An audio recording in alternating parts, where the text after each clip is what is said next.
ขอแสดงความนับถือลุงหนานตัวเนอร์พร้อมกันนี้อาตมาภาพผมขอกราบสวัสดีก็ไอ้เสนียงเหมือนกันนะครับผมขอกราบสวัสดี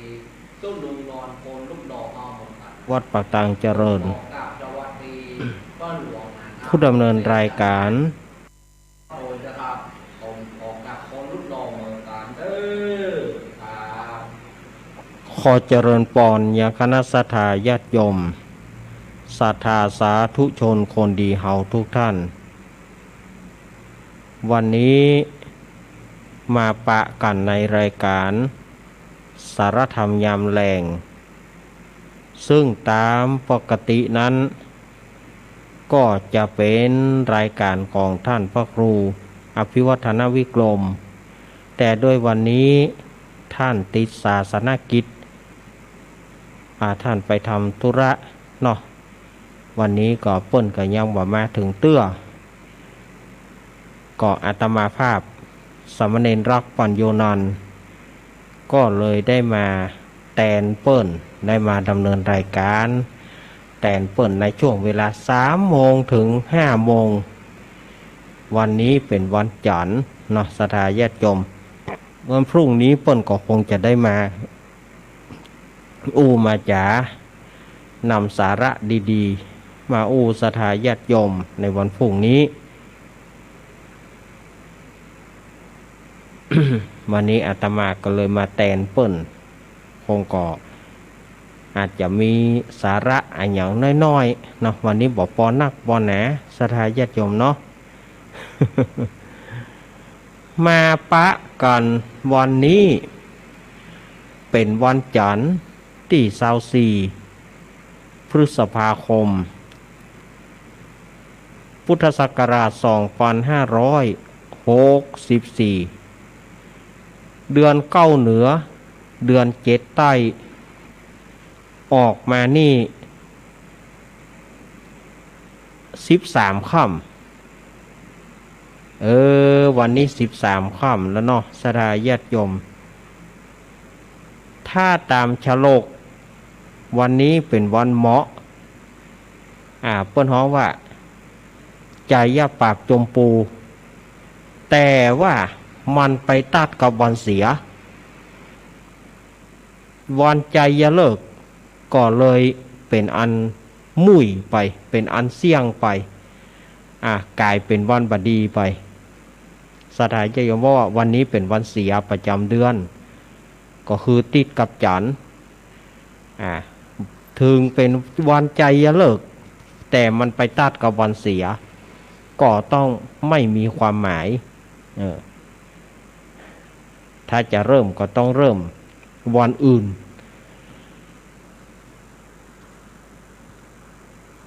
เอาวันอื่นทดแทนไปอันนี้เอาตามใจยาเลิกหรือว่าวันผีหัวหลวงฉลกเสียงโจกยกย้ายวันนี้บดีเนอร์วันนี้เป็นวันเสียประจำเดือนในกลุ่มของวันเสียติดกับจันทร์ก็ได้แก่เดือนเกียงหรือว่าเดือนอ้ายเหนือเดือน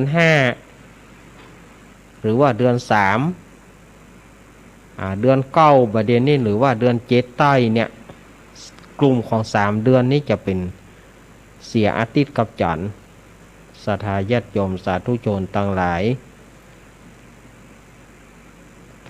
เดือน9ออกมาก็จะเป็นการงานประเพณีต่างๆประเพณีส่งน้ำพระธาตุตามวัดต่างๆก็ต้องมีการจัดกันภายในบ่กะเริกเพราะว่าเปิ่นงดงานรื่นเริงงานต่างๆเปิ่นงดถ้าจะจัดก็จัดภายในได้จัดพี่น้องอ้อมต้อมกันจัดเอาตอนนี้จัดตึ้งสาวโคนประเดี๋ยวมันไอ้อย่างนั้นเนาะก็อย่างเฮาฮู้กันนะโรคโควิด วิทย์ไปวิทย์มาศรัทธาญาติโยมฉะนั้นอาตมาก็ขอใจเสียงนี้บอกเก่าบอกเหล่า90ก็ศรัทธาญาติโยมว่าอย่าประมาทคนเฮาถ้าประมาทไปมันก็บ่ดีอย่าได้ประมาทลาสาบางเตื้อความตั้งใจหรือว่าความบ่ได้ตั้งใจประมาทเพียงน้อยเดียวมันก็เป็นการผิดพลาดอย่างเขาว่าโรคโควิดที่เฮาหันกันอยู่คิดว่ามันไกลตัวคือมันมาตั้งแต่ระลอก1ระลอก2ศรัทธาญาติโยมก็ว่ามันไกลตัวมันบ่ได้อยู่ใกล้ตัวมันไกลตัวก็ประมาทกันอยู่ก็ยังมีการลักลอบเข้ามาของเปื่อนบ้านก็ยังลักลอบเข้ามากันก็เกิดจากความประมาทพอลักลอบเข้า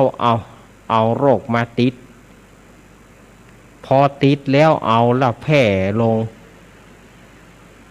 ศรัทธาญาติโยมแพร่ลงเหมือนญาติโยมเคยหันไก่เป็น5ก็สมัยตะก้อนไก่เป็น5นะลงเป็นเล่าเอาเข้าเหลือกับแม่เท่าน่ะอันแม่ฮะทุกสุวัสดิ์เพื่อนภาพสัญญาณภาพเดียวนั่นละหันอู้ไปอู้มาก็ลืมขอบคุณสถานีต่างๆแหมละวันนี้นี่มันจิตใจบ่ค่อยอยู่กับตีกับตางศรัทธาญาติโยมวันนี้อาตมาขอสุมาภายตัวอย่างอาจจะบ่ตัดบ่แม่นเนาะวันนี้สุมาเนอะก่อนอื่นนั้นอาตมาขอขอบคุณสถานีวิทยุเพื่อพระพุทธศาสนาวัดฝ่ายหินตำบลสุเทพอำเภอเมืองจังหวัดเชียงใหม่โดยเมตตาปรมีธรรมท่านอาจารย์ท่านพระครูสมุวิสุวัตวรกิจโจเจ้าอาวาสวัดฝ่ายหินผู้อำนวยการสถานีวิทยุ 104.50 เมกะเฮิรตซ์วันนี้แล้วก็สถานีวิทยุวัดพระบาทอุดมน้ำบ่อซาวาโดยเมตตาปรมีธรรมหลวงป้อสุจิตตานุรักษ์เจ้าอาวาสวัดพระบาทอุดมน้ำบ่อซาวาสถานีวิทยุธรรมะของชุมชนวัดห้วยตองซักหรือว่าห้วยตองซักเรดิโอ FM 98.75 เมกะเฮิรตซ์โดยเมตตาธรรมหลวงพ่อวาปีวรมณิตและก็ท่านอาจารย์ชวริตชัยวังโส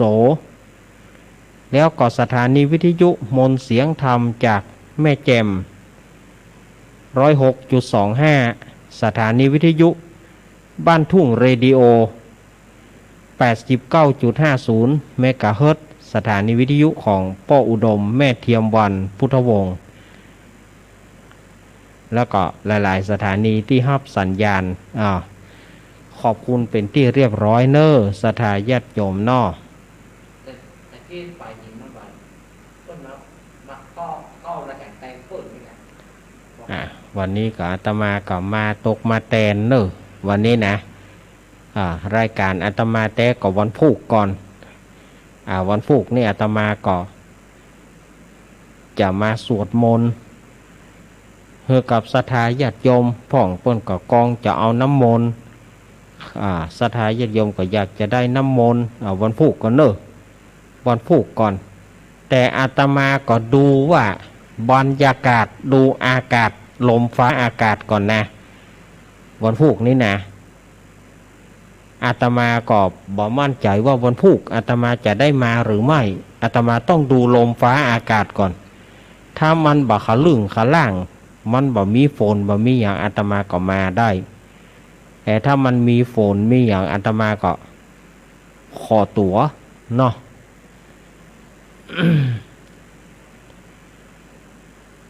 มาปะกันวันนี้แล้วศรัทธาญาติโยมเหลือแถม2 วันจะเป็นวันสำคัญของพระพุทธศาสนาของเฮาวันสำคัญจะได้เป็นวันสำคัญของเป็นวันสำคัญเปิ้นยกให้เป็นวันสำคัญของโลกนั่นก็คือวันวิสาขบูชาวันวิสาขบูชาปีนี้มันมาตรงกับเดือน9เหนือขึ้น15ค่ำเป็นวันเดือน9เปงซึ่งในตามปกตินั้นวันวิสาขบูชานั้นจะเป็นวันเดือน8เปงจะเป็นวันเดือน8เปงหรือว่าเพ็ญเดือน6แต่ด้วยเหตุว่าปีนี้มันเป็นอาทิกมาศเดือน8 2 หนหรือว่าเดือน10 2 เตื้อ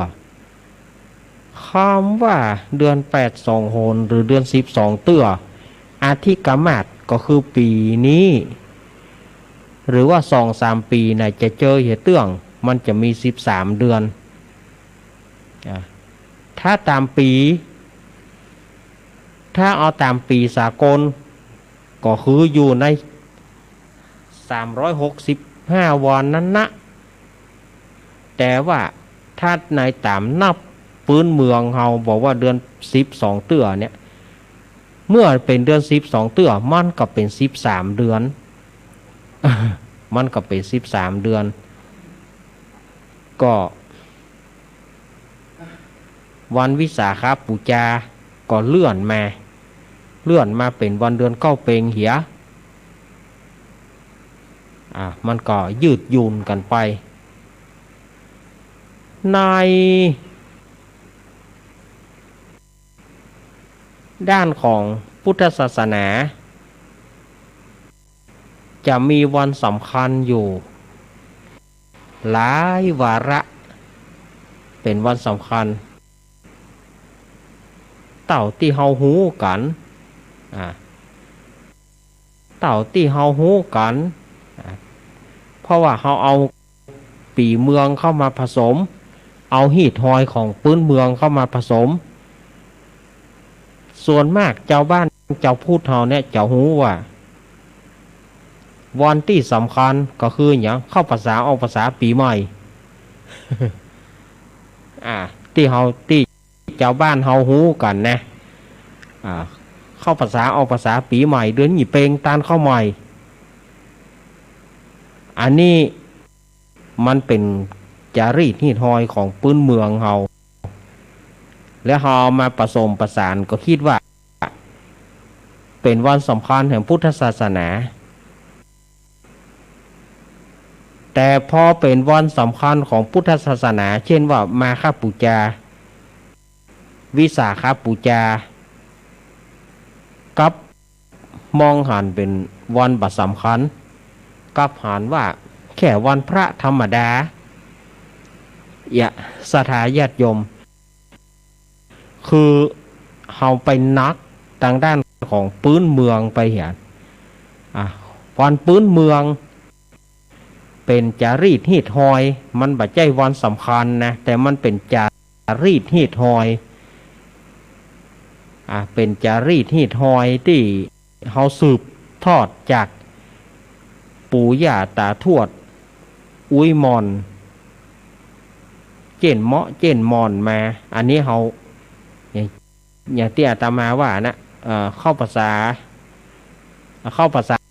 นี่ก็เป็นวันสำคัญของพุทธศาสนาเหมือนกันเข้าภาษาออกภาษาปีใหม่เดือน4เปงตานเข้าใหม่เขาอย่าเอาหมูเนี่ยมารวมเปกันพอถึงอย่างวันมาฆบูชาวิสาขบูชาเนี่ยศรัทธาญาติโยมส่วนมากจะบ่หันความสำคัญคิดว่าธรรมดาแต่ความจริงนั้นเป็นวันพระที่ใหญ่ เป็นวันพระที่สำคัญเป็นวันพระใหญ่วันพระหลวงของทีเดียวแต่เราชาวพุทธเราก็คิดว่ามันน้อยมันเป็นธรรมดาก็ยังชาวพุทธเราจะมีจุดอ่อนอยู่ตามสื่อบสำคัญแก่อีก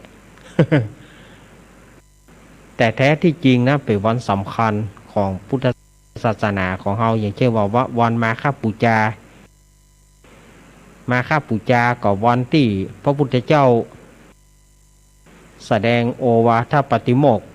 แด่พระสงฆ์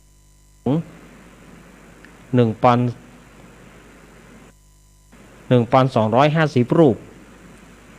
วันวิสาขบูชาก็เป็นวันที่องค์สมเด็จพระสัมมาสัมพุทธเจ้าของเราประสูติเกิดก็วันนั้นเกิดก็ในเดือนนี้เดือน8 เพ็ญตรัสรู้เป็นองค์สัมมาสัมพุทธเจ้าก็วันเดือน8 เพ็ญแล้วก็ปรินิพพานหรือว่าตายก็ในวันเดือน8 เพ็ญนั้นนะเรียกว่า3 วาระเนี่ยมาบรรจบกันก็เลยกลายเป็นวันก็เรียกว่าวันวิสาขบูชานี้ก็ศรัทธาญาติโยมก็จะได้ห่วมใส่บาตรญาติปกกันมันประจวบกับวันเพ็ญปุดโดยวันหือนี่นะวันพุกนี้เป็นวันโกนเนอร์วันพรุ่งนี้วันพุกนี้เป็นวันโกนหรือว่าวันห่อวันดาเป็นวันกะเกียมข้าวต้มข้าวหนมนี่เป็นวันกะเกียมกันห่อข้าวต้มข้าวหนมกัน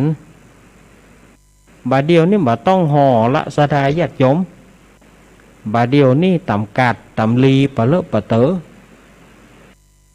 แต่แต่ก่อนนี่เปิ้นบอกว่าทำกับมือนี่ดีกว่าแต่บาดเดียวนี่เอาคำว่าบ่มีเวลาว่าบ่มีเวลาซื้อเอา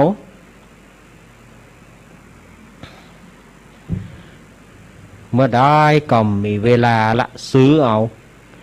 แล้วบัดเดียวเปิ้นก็มีขายแต่ในศรัทธาญาติโยมเปิ้นก็มีขายเนาะมีขายอย่าตัวใจคนซื้อจะเอาอย่างไหนจะเอาแบบห่อตองกะว่าจะเอาแบบแพ็คกะมันมีหั่นหมดถึงข้าวต้มขนมถือว่าบัดเดี๋ยวนี้ก็ตันสมัยขึ้นมาตันสมัยขึ้นมาอย่างข้าวหนมต้มหรือว่าบ้านเฮาว่าข้าวหนมลูกลานบาเดียวนี่เปิ้นเอาใส่แพ็คบาเดียวนี่บาได้ห่อตองละข้าวหนมต้มหรือว่าข้าวหนมลูกลานเนี่ยบาได้ห่อแพ็คบาได้ห่อตองละสมัยก่อนนี่ห่อตองเอา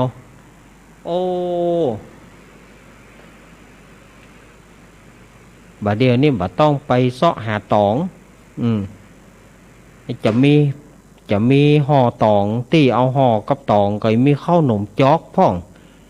ข้าวต้มพ่องนอกนั้นก็แพ็คเอาอันนี้เปิ่นขายข้าวหนมเนอะ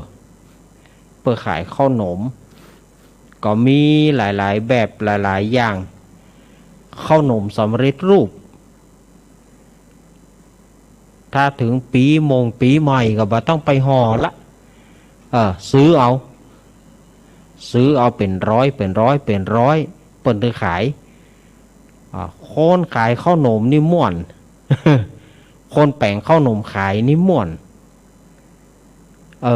วิถีชีวิตมันวิถี เรียกว่ามันเปลี่ยนไปเปลี่ยนกันไปหมดสถาญาติโยมไอ้ยังก็เปลี่ยนไปแต่ละอย่างแต่ละอันสมัยก่อนนี่ถ้าวันสำคัญเป็นวันสำคัญของตั้งปื้นเมืองเฮาก็ดีวันสำคัญของพุทธศาสนาก็ดีเอาแล้วจะต้องเกียมต้องได้กะได้เกียมกันอย่างสมมติเปิ้นจะห่อจะดาววันพุกนะเปิ้นจะห่อจะดาววันพุกวันนี้ต้องเกียมแล้วต้องไปเสาะตองบ่ได้ตองกล้วยก็ต้องไปหาตองกวาวตองเปาเอามาห่อข้าวหนมกะมาห่อนึ่งกะสะปะในตองนั้นบัดเดี๋ยวนี้เฮาสำเร็จรูปเพื่อจะมีขายห่อนึ่งก็มีขายข้าวหนมก็มีขาย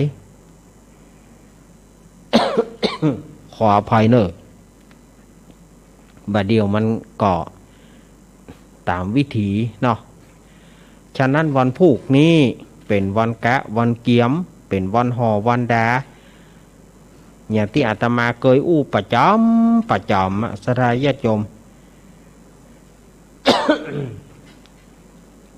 สมัยก่อนเนี่ยเราจะถ้าไปเอี่ยววันห่อวันดาบอกว่าจะเป็นงานถ้าเป็นเข้าภาษาหรือออกภาษาเขาต้องไปเอี่ยววันห่อวันดาบุญเข้าหนมนักไปเอี่ยวได้กินรู้ต่างได้กินไปเอาวันอื่นมันได้กินโดยเฉพาะอย่างยิ่งการตานสลักกระพัดนี่เอาวันห่อวันดาม่วน เอาปีใหม่กันอย่างการนี่นะกะกันละบ่ไปวันอื่นไปวันห่อวันดาดีกว่าม่วนดีนี่มันก็เปลี่ยนกันไปยุคสมัยเนาะมาถึงยุคนี้ก็ยังว่านั่นนะอย่างที่เขาอู้กันแต่ก่อนนี่กว่าจะได้ข้าวต้มขนมนี่ใจข้าวต่ำลูกต่ำมองเอาจากข้าวต่ำก็เป็นโม่จากโม่ก็เป็นข้าวแป้งซื้อสำเร็จรูปบาเดียวนี่ข้าวแป้งบ่ต้องซื้อให้อย่างข้าวหนมสำเร็จรูป มีแล้วข้าวหนมสำเร็จรูปแล้วอีกอย่างหนึ่งก็ละอ่อนมันก็บะลู่กันกินเหมือนตะกอนละอ่อนมันก็บะลู่กันกินเหมือนตะกอนนี่โหตะไดบ่ปอตะไดบ่ปอสะไดญาติโยมว่าล่าแต่ล่าห่อข้าวหนมซองหายห่อขนมอย่าซองหายก่อนก็มันพอกินนะสถาญาติโยมว่าตาลมันบัดเต้าใดลูกตาลมันบัดเต้าใดกินกันเนี่ยเมื่อก่อนห่อขนมซองหายจะไปอย่างใดล้ำเหลือเผื่อไว้ตาลพ่องตาลมันบัดนักตาลมันก็หมอกพอให้พอดีตาลเขาเข้าหาป้าอุ้ยแม่มอนหาป่อหาแม่มันก็ตาลมันก็หมอกพอดีอยู่แต่กินเนี่ยสถาญาติโยมปัดละอ่อนแต่ก่อนนี่มันอย่างใดล่ำเหลือเนาะถ้าถึงวันห่อวันดามันต้องไปทางใดแล้วเนี่ยมันไปทางใดละลู่กันถ้าพอข้าวหนมมันสุกก่อถ้าข้าวหนมมันสุกท่อม่วนนาสมัย30-40 ปีแต่ก่อนเนี่ยบัดเดี๋ยวนี้เขามาดูอย่างวันห่อวันดามียังสะได้ญาติโยม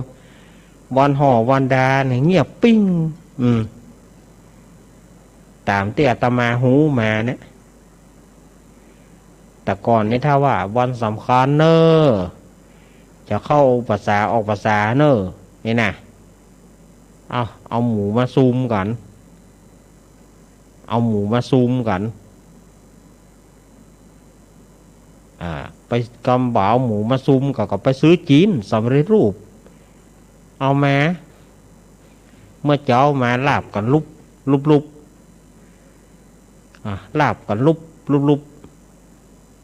กินลาบกันแต่งถามกันก็คือเข้าย้องแต่งถามกันมาได้เขาจริงก็ลาบอย่างเดียวกันนะแต่งถามกันคือเข้าก็ย้องเนี่ยคือเข้าก็ย้องเนี่ยบางทีก็เอาลาบไปเกยกันแบ่งกันก็ลาบจีนเหมือนกันนะเอาไปแบ่งกันนี่ลำเขาเนอะนี่ของเฮาถ้าหย่อมปอลำถ้าใดก็หามันจางพริกไปไกลได้หมูเนอะเนี่ยน่าก็พริกลาบไปกับลาบมาของเฮากับหมูนะยอมไปมันอย่าได้หมูเฮ้ยพริกสำเร็จบ่มีเลยคั่วพริกเขาใส่คั่วพริกเอาให้เผ็ดไปหน่อยกะจางไปหน่อยกะว่ากับไปเอียงฝีมือกันหรอกเนี่ยห่อข้าวต้มขนมเหมือนกัน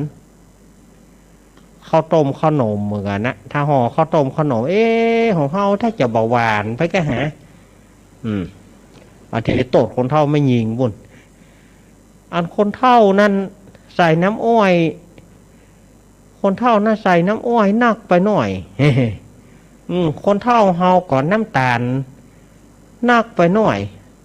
น้ำตาลปี๊บปอน้ำตาลทรายเขาอุ่ยลำหัวเนอว่ากัดไปคืออันน่ะปั่นกันกินพริกมีบ้านเหนือเกลือมีบ้านใต้ปั่นกันไปแต่มาถึงหน้าปัจจุบันนี้ก็วิถีชีวิตก็เปลี่ยนไปการแบ่งปันการจัดสรรปันส่วนการแบ่งปันกันมันก็มีน้อยที่สุดละบะเดียวเพราะว่าแต่ละตีมันแตกต่างกันไปตามกูเตื้อเขาขึ้นเฮือนกับโพสจานเรียบโพสเตาไฟพวกนั้นในเจ้าบ้านเปิ้นบอกว่าหรอจะกินยังกับไปเอาเตอะมันตึงห้อยอยู่ห้านะจะกินยังก็เอาจะสูบบุหรี่อมเมี่ยงก็ได้จะกินข้าวต้มขนมก็ได้ขึ้นเฮือนกับโพสพวกนั้นครัวไฟวะเตาไฟวะเปิ่นมาบ้านเฮาก็เหมือนเดียวกันเฮาไปบ้านเปิ่นก็เหมือนเดียวกันเปิ่นบอกว่าเฮ้กันแต่ถ้ายังบัดเดียวเนี่ยมันเป็นบ้านจองเปิ่นเป็นหัวรอบขอบชิดบ้านจองเปิ่นเป็นบ้านที่แบบว่ามาบัดดีนี่บอกให้เข้าไปถ้าเข้าไปกลัวของเปิ่นหายเปิ่นจะใส่โตดหัวดีบ่ดีเปิดจะยอบหัวเนี่ยสถานญาติโยมมันจะมีอย่างอี้ฉะนั้นการที่จะแบ่งปันกันมันก็มีน้อย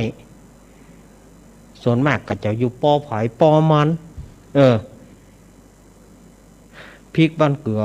พริกบ้านเหนือเกลือบ้านใต้มันก็เลยบ่ค่อยมีกันเนี่ยอาตมาก็เลยมากับสถานญาติโยมว่าอันนี้นอกเรื่องไปหน่อยเนาะวันสำคัญของพุทธศาสนาเฮามีอย่างพ้อง1วันมาฆบูชา2วันวิสาขบูชา3วันอัฐมีบูชาคำว่าอัฐมีบูชานี้ส่วนมากบ้านเฮาจะบ่นิยมส่วนมากกับบ่ค่อยเห็นความสำคัญของวันนี้วันอัฐมีบูชาอัฐมีบูชาก็คือเป็นวันที่เป็นวันถวายพระเพลิงศพองค์สมเด็จพระสัมมาสัมพุทธเจ้าก็คือวันเผาศพองค์สมเด็จสัมมาสัมพุทธเจ้า ณเปิ้นเขาว่าวันอาธมีปูจาก็คือหลังจากองค์พระพุทธเจ้าเปิ้นดับขันปรินิพพานได้8 วันเปิ้นก็มีการถวายพระเพลิงก็คือเผาศพเสียศพเนาะวันอาธมีปูจานี้เฮาก็บ่ค่อยเหี่ยผ่านหูบ่ค่อยคุ้นหูวันอาธมีปูจาแล้วก็วันอาสาฬหปูจาวันอาสาฬหปูจาว่าวันเข้าพรรษาของพี่น้องชาวบ้านนั่นนะ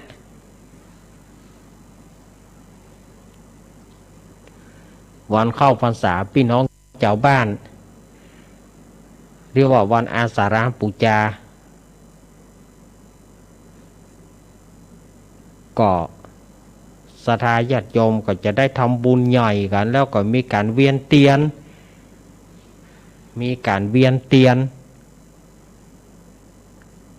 วนรอบพระเจดีย์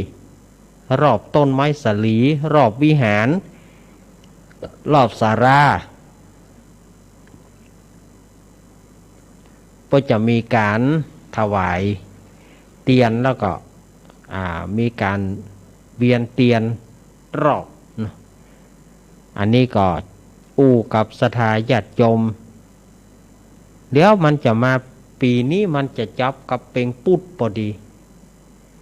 เป็งปุดหรือว่าวันมหาอุปคุตอาตมาก็อู้ไปแล้วเนาะวันมหาอุปคุตอาตมาก็อู้ไปแล้วครูบาอาจารย์ก็อู้ไปแล้วก็มีการอย่างก็มีการทำบุญตักบาตรแต่เจ้าตรู่นะเพื่อจะทำบุญตักบาตรกันเรียกว่าตักบาตรเป็งปุดแต่ด้วยปีนี้อาจจะเป็นอุปสรรคก็คือโควิดบางทีตู้เจ้าพระนายบอกปอ ตู้เจ้าบอกปอตู้เจ้ามีน้อยพระเนนมีน้อยมาตีก็จะทำบุญที่วัดอันนี้ก็สุดแล้วแต่เนอที่จะวันพระที่จะมาถึงนี้นะก็แล้วแต่ศรัทธาญาติโยมแต่ก็อย่างเตี้ยตามาอู้ไปตะกี้ข้างต้นไปตะกี้ว่าศรัทธาญาติโยมอย่าได้ประมาทลาสาในชีวิตของคนเฮานะนับวันมันก็น้อยไปติ๊กถ้าเป็นตะวันก็จะมอเอียกะจะมอเอียกะฮะตะวันมันก็ค่ำมานักเก3 โมงปลายเนี่ยสะพองก็อีแม่เท่าไปละกันเนี่ยประเดี๋ยวนี่อีป่อเท่าไปละกาไก่เนี่ยใดมันก็ตามไว้ญาติสังขารนันสรายญาติโยม มันบ่มีบ่ฮื้อเจ็บบ่ฮื้อแก่บ่ฮื้อเจ็บบ่ฮื้อเท่าถ้าผ่ายทำได้แสดงว่าเป็นยาอันวิเศษแต่มันก็บ่มีมันถึงเวลาอายุมันจะขึ้นมามาก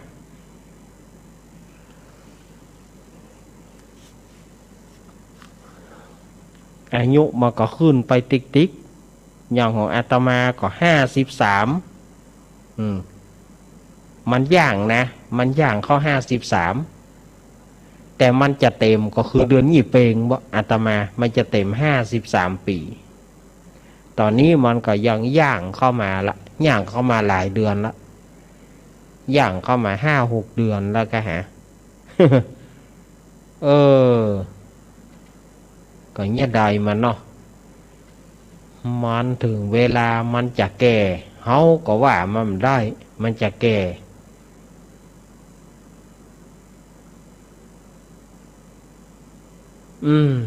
ก็เงี้ยใดมันเนาะศรัทธาญาติโยมก็ จะได้ประมาทราษากันแล้วกันบางคนว่าโอ้บ่เท่าเตื้อบ่ตายเตื้อบ่เท่าเตื้อบ่ตายเตื้อแข็งแรงอยู่ก็ว่ากันไปแข็งแรงเอาข้ามีไผช่วยก็ว่าเพิ่นบ่ช่วย ว่ากันไปหลายๆเรื่องเนาะสถาญาติโยมนี่ก็สถาญาติโยมก็ทำบุญทำทานไปทำบุญทำทานไปเหรอเพื่อความสบายใจ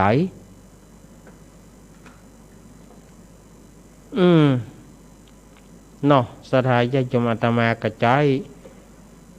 เวลานี้สถาญาติโยมไปไปแม้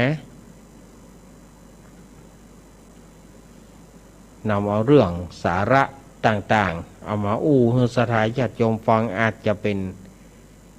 เกร็ดเล็กเกร็ดน้อยที่สถาญาติโยมเก็บไปกึดกันอาจจะมีพระอานิสงส์คนทั้งหลายบ่นักก็น้อยเนาะบ่นักก็น้อย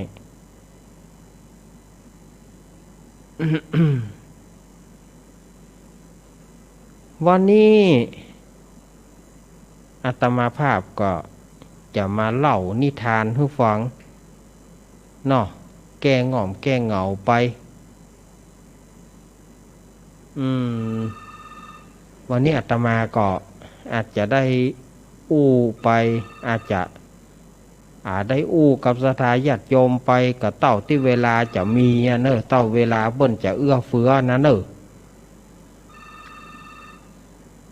เจไม่ไหนไผ่บอกฮู้เปิ้นโทรมาเนอะเจเปิ้นโทรมาอาตมาบ่สามารถจะรับได้เนอะนี่ก็สถาญาติโยมเฮาอาตมาก็จะมาเล่านิทานเป็นนิทานปื้นบ้านปื้นเมืองที่จะมาเล่าให้สถาญาติโยมตั้งหลายได้ฟังกันอันนี้เปิ้นก็บอกว่า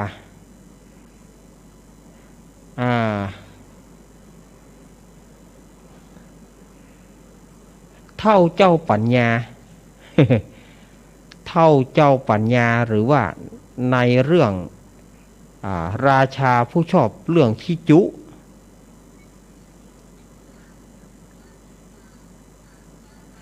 ราชาผู้ชอบเรื่องขี้จุจะเป็นอย่างไรนั้นอาตมาก็จะเอามาเล่าให้สถาญาติโยมทั้งหลายได้ฟังอันนี้ก็อยู่ในหนังสือภาษาไทยป .5 กะหาถ้าจำบ่ผิดนะจะอยู่ในหนังสือภาษาไทยป .5 หนังสือมานะมานีนั่นแหละ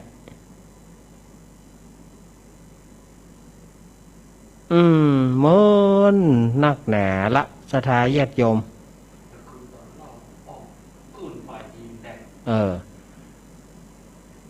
เมินมาละอันนี้เปิ้นก็เล่าให้อาตมากระจำมาจากหนังสือมันเป็นหนังสือที่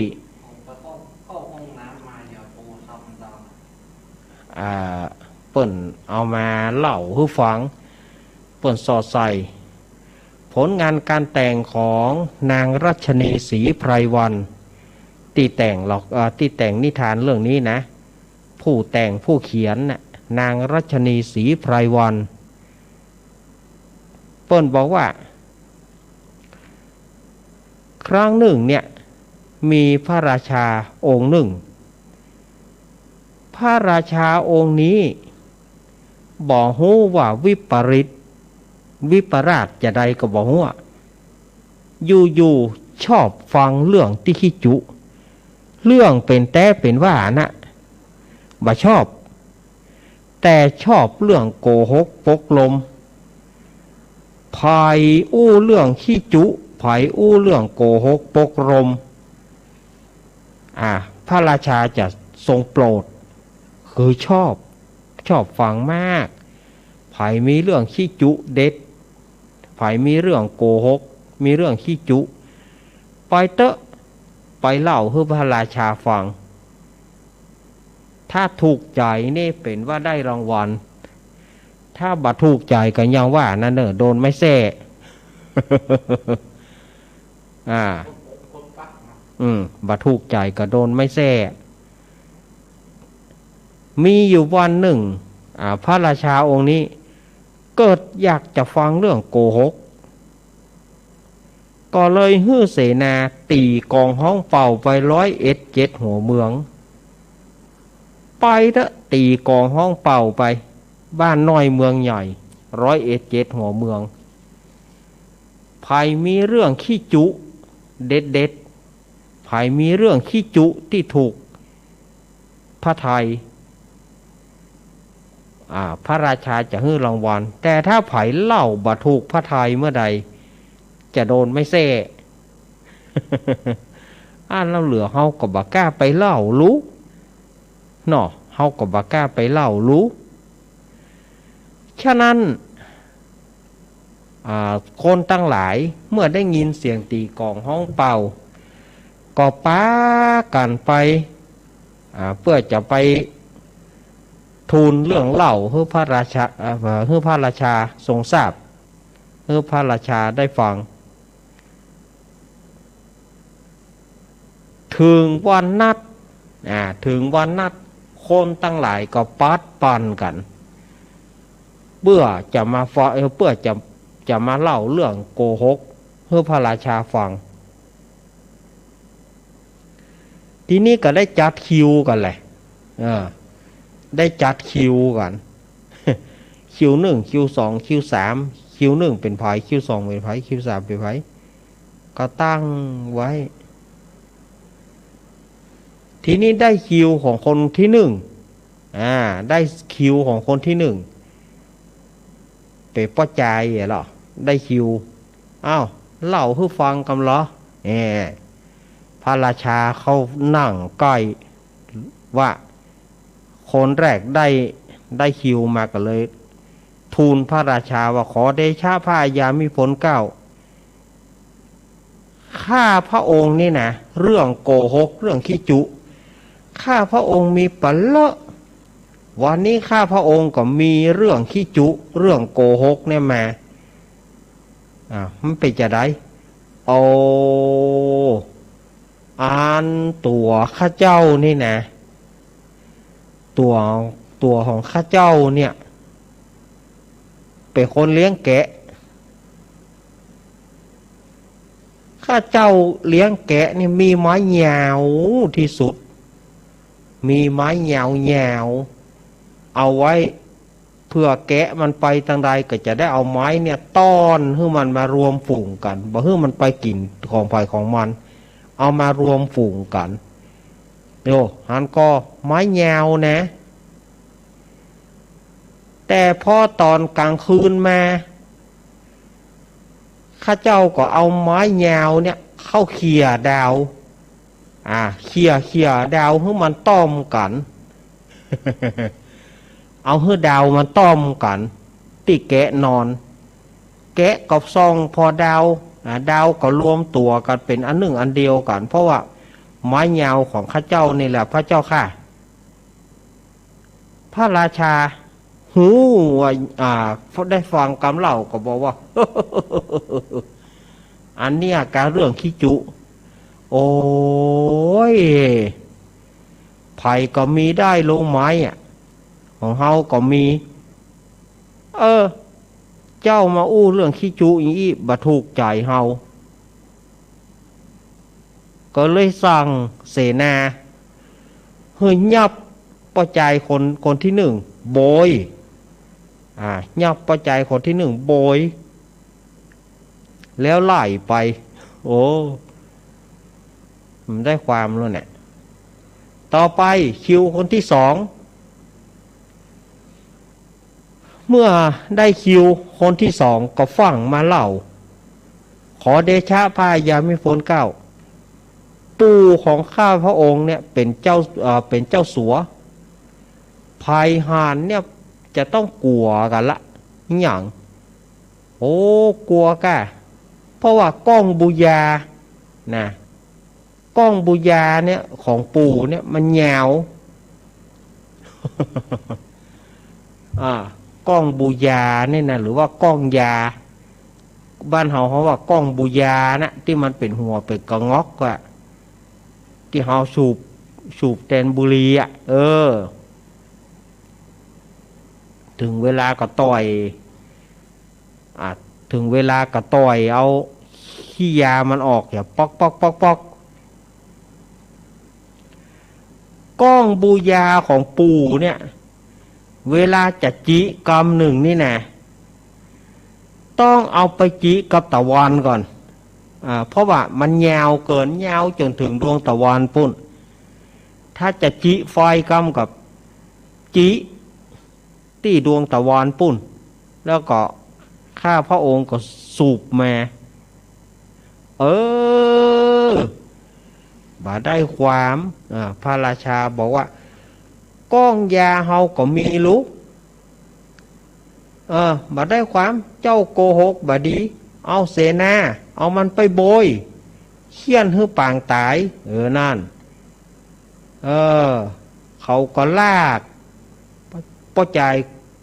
คนที่สองลากพ่อใจคนที่สองไปคนที่สามได้คิวเล่าเหมาะขอเดชะพระยามิพลเก้าเรื่องขี้จุนี่นะมันต้องฆ่าพระองค์ตะคืนนี้ไผ่หันฟ้าแตกพ่องมันอย่างไรฟ้าแตกเป็นเสียงแตกทะลุข้าพระองค์กับพระเจ้าอย่างไรก็เลยเอาเข็มมายิบฟ้าบัดเดี๋ยวนี้มันก็เข้าเป็นเนื้อเดียวกันลูกบัดแตกลูก พระราชาบอกว่าโอ้เรื่องสัพพลังคังสัพพลังเคเรื่องนี้บ่ไปท่ายับเอาไปเขียนแถมยับเอาคนประจายคนนั้นเอาไปโบยแถมแล้วก็ไล่ไป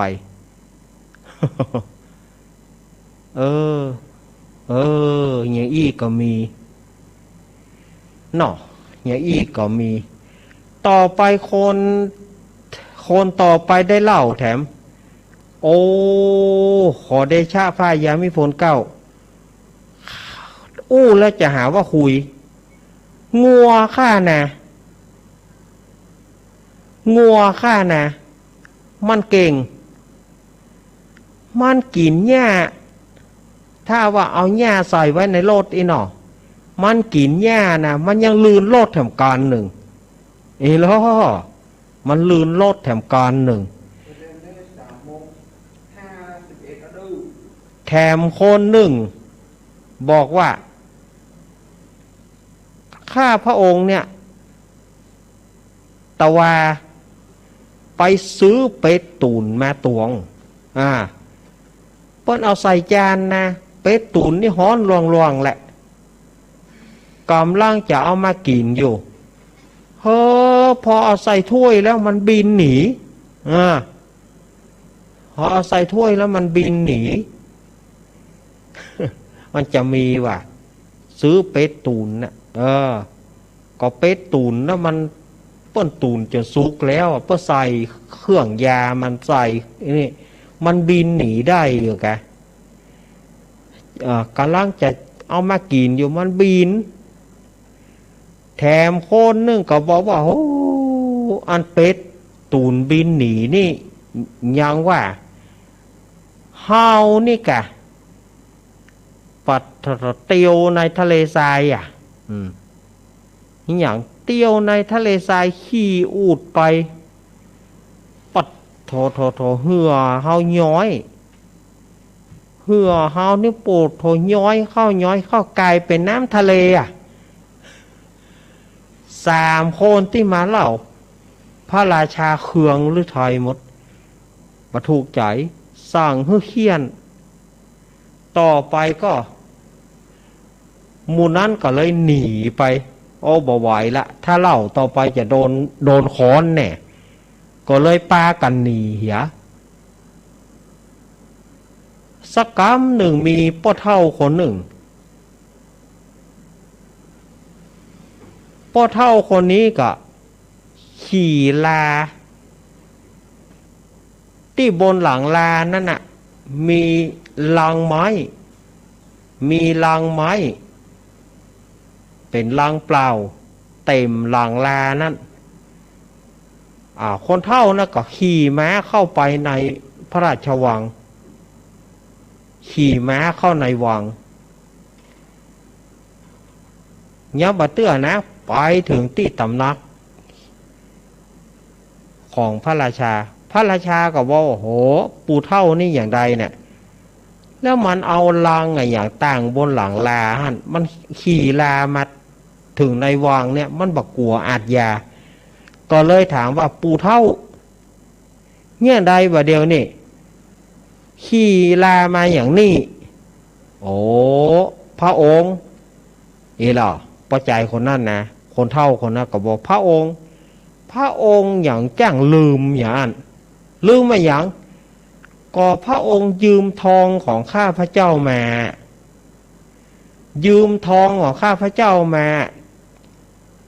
แล้วยังบัดได้ไส้เตื้อ